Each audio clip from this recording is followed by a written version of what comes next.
Surat cyber ક્રાઇમની ટીમે 1800 કી દૂર ઝારખંડના ગિરિડીહમાં કાર્યવાહી કરી એપીકે ફોડમાં સંડોવાયેલા બે નાસ્તા ફરતા મની મ્યુલ આરોપીઓની ધરપકડ કરી 10.65 લાખની સાયબર છેતરપિંડીનો ભેદ ઉકેલાયો।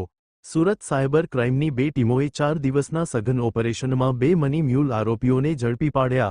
તેમના બેંક ખાતાઓમાં 65 લાખથી વધુના શંકાસ્પદ નાણાકીય વ્યવહારો સામે આવ્યા।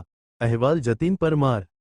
12 મહિના 2025 એક એપીકે ફાઇલની ફ્રોડ થયેલ હતી, જેમાં જે વિક્ટિમ સાથે 10,65,000 રૂપિયાની ફ્રોડ કરવામાં આવી હતી, જેમાં એમને વોટ્સએપ અને એસએમએસ દ્વારા એક એપીકે ફાઇલ મોકલવામાં આવી હતી અને પછી ફોન હેક કરીને એમના ખાતાથી 10,65,000 રૂપિયાનું ટ્રાન્સફર કરવામાં આવ્યું હતું।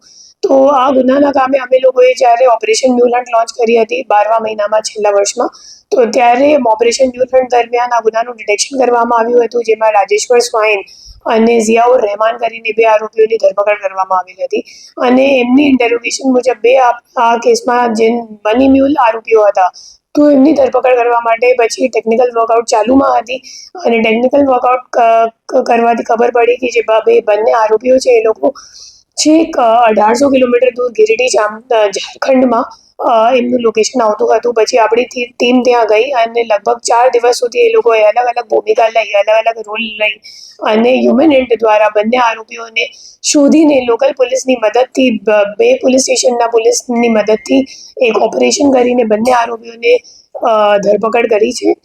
જે બંને આરોપીઓ છે એ પહેલાનું નામ રૂપલાલ મંડલ છે અને બીજાનું નામ મુકેશ મંડલ છે।